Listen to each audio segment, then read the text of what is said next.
another 7 Deadly Grand Cross video for you guys. Today we have some news regarding the newest units that will be coming to 7 Deadly Sin Grand Cross, and I did kind of talk about them in the video that I put out yesterday, talking about the units that we could be seeing potentially in the future based off of the Japanese update schedule, which for the most part Global has fairly followed. It hasn't followed it to the T, but for the most part it has gone along with it, and a lot of this stuff that should be out on Global already has come out at this point in time. Now, this slime collab right here, guys, I talked about it in that video, and we didn't even really go over the characters because honestly the characters, from what I've heard and then when I look at the tier list of the Grand Cross database for JP, these characters are really not good. Now, I haven't looked at them personally myself, so that's what we're gonna do now. But before we do that, I want you guys to just see what I'm saying when I mean that they look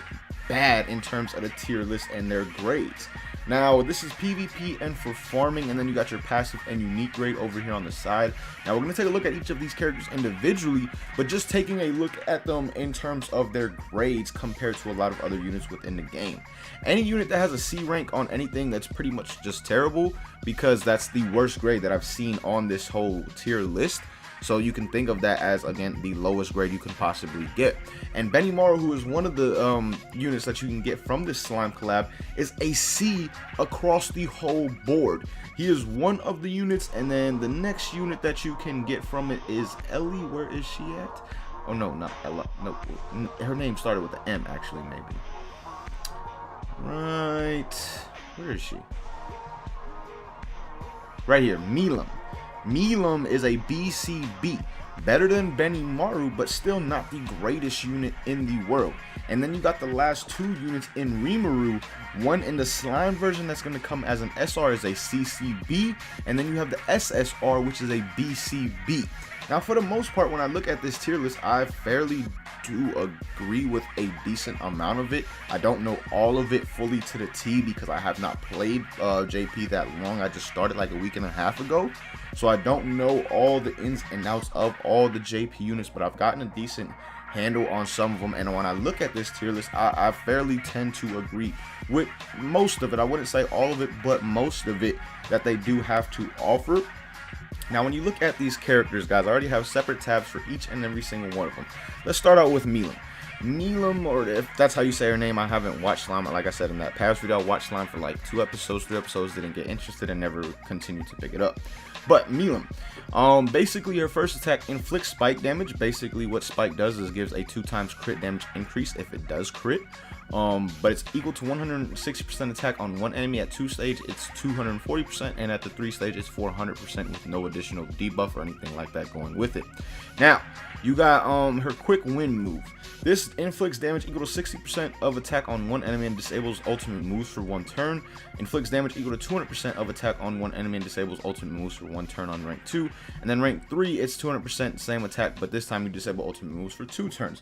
The reason a move like this really isn't that great, and you would much rather prefer something that actually takes away from the old gods, characters that have a purify card, like the King, who is still a prominent character, from what I'm seeing in the lower ranks at least of JP as I'm rising through, getting back to the top over there. But even in Global, still to this day, he is still a very prominent character. So again, with the Purify thing, they're just characters being out there like that, this move really is not that great, and you would rather prefer to have something that actually, like, you know, takes away an old gods as opposed to just disabling it for 1 turn. Now, moving on to the slime version of Rimuru. The slime version of Rimuru, guys, as you see, he is an SR first of all, and his first attack is Water Blade. Removes buffs from one enemy and inflicts damage equal to 220% of attack. At 2 star, it's the same thing, but 300% attack. And then at 3 star, it cancels buffs and stances on one enemy and inflicts damage of 400% attack on them. Now, his second card is a healing, and it's full potion. Heals HP of one ally equal to 300%. Heals HP of one ally equal to 300% of attack and grants debuff immunity for 2 turns at 2 rank. And then he heals HP of all allies equal to 300% of attack and grants debuff immunity for 2 turns at rank 3. Then you look at the ultimate. Ultimate inflicts damage equal to 630% attack on one enemy and depletes 3 ultimate move Gauge orbs. Like, I mean, for an SR unit, not the worst SR unit in the world, but in terms of the grand scheme, it's definitely not the best unit in the world at the same time. Not something that you would want to summon for, considering the units that could potentially be coming out after this particular banner right here, like I discussed in that video that I dropped yesterday. If you want to check it out, that video will be linked down below in the description. Now, getting into Benimaru. Benimaru inflicts weak point damage equal to 100%, 10% of attack on one enemy. That's not bad in terms of damage for a weak point move. But then you look at his other move, you got Dragon Cut, decreases defense related stats of all enemies by 20% for 2 turns. At rank 2, it's 30% for 2 turns.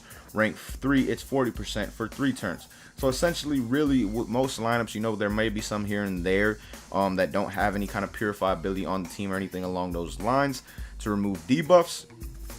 But again, it's kind of a similar situation where just putting debuffs on opponents, unless you're doing it each and every single turn or something like that, a lot of teams, or there are certain units that run, or a lot of teams run certain units to purify and get rid of that. So, especially right now on Global with King being so prominent, we're not even talking about JP. So right now on Global, it's just that much more of a reason why this Benimaru won't be really effective. He'll be able to do damage maybe for 1 turn at a time, but you're constantly going to have to use 2 cards of his to inflict that weak point, and then you're only attacking 1 enemy. And then if your opponent does have some Purify, it can use most Purify cards, especially with King. At level 2, you're getting health back at the same time. So again, Benimaru really is not that great of a unit. You can kind of see why he's ranked as a C grade across the board. But that is it for Benimaru. Now we have the last one, this one right here, the Rimuru, the Tempest Ruler, where Rimuru actually takes on his form. I mean, he does take on the form of a female in the show, but it is still a guy. Like, I haven't watched too much, so I don't know all the stuff. It's a little bit confusing. But basically, what his first attack does, Aohana, it inflicts rupture damage equal to 180% of attack on 1 enemy. And for those who don't know, rupture again, 2 times damage against buffed enemies. So if they are buffed in any kind of way, you're going to be inflicting 2 times damage against them. So it's only in specific times that those moves really can become good. Now his next attack is, or his next move is Obstruction. Assumes a stance which grants debuff immunity for 1 turn, heals 30% of diminished HP at the start of next turn. And at rank 2, it assumes a stance which taunts enemies and grants debuff immunity for 1 turn, heals 30% of diminished HP at the start of the next turn. Then rank 3, it's same thing with the taunt enemies and grants debuff immunity for 2 turns this time around, and heals 50% of diminished HP at the end of the next turn. So not the best move in the world. Most moves that have stance usually grant a defensive buff or something along those lines. A move like this, depending on the unit that you are going up against, especially since you are a speed attribute with how Escanor is online now and in the game, you might be able to take out this Rimuru in 1 turn, because it's granting debuff immunity, yes, but it's not granting any kind of debuff, defensive boost or anything along those lines. So I can see potentially an Escanor or something along those lines, a unit like that, taking out this Rimuru in 1 turn, even with that debuff right there. Now, when you look at the ultimate, the combined version, or wait, the non-combined version just says ultimate and then combined attack. Okay, cancels buff and stances on 1 enemy, inflicts damage of 490% at level 1, and then it stuns them for 1 turn, and then at level 2 it does 560% of attack and then stuns for 1 turn. Like, these units aren't terrible units, do not get me wrong. Like, they're not just trash. I don't believe really for the most part there's many units within this game that are trash. It's just the simple fact, when you look at them compared to others, they're not as good, and you are going to be waiting for other units. Like I said, the Blue Demon Meliodas is one you're going to be waiting on. You look at the tier list on him, SSA.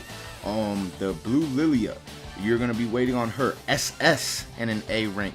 SS is the PvP where I'm really looking at more though. Even the Green Lilia is an A rank in PvP, C and an A in terms of her unique. And then the last one that I talked about was Monspeed. He's not the best unit in the world, but he's definitely not bad, and if you put the right team around him, can be fairly good, and he is definitely a good farming unit at the same time. So again, man, when you look at the units that will be coming out compared to these units right here, there's really no point in summoning on them. It's a cool collab. It gives hope potentially for future collabs with this game, with this gacha right here. It would be dope to see other collabs come to it, but again, these in particular units are not the best, and not ones that, unless you're like a whale or someone who just really wants to get all the units or something like that in the game, you should not be summoning for these, and you should be focusing on the units that will be coming out in the future and saving and grinding your stones or your diamonds for that point in time. This is not a banner that you will see a video recorded on from me. I just not worth it in my opinion, like I said before. So again, man, let me know you guys' thoughts on this down below in the comments. Let me know if you guys have any feelings about it. I wouldn't say, I was gonna ask if you're hyped, but it's hard to say hype because these units aren't the best in the world. But who knows what else will be coming with them. Like I said, I have not been playing JP the whole time. I just started like a week and a half ago, so I wasn't around on JP when this event came around the first time. So again, man, let me know you guys' thoughts on this. Until next time, as always, thank you guys so much for watching. Hope you guys enjoyed and hope you have a good day. Peace, y'all.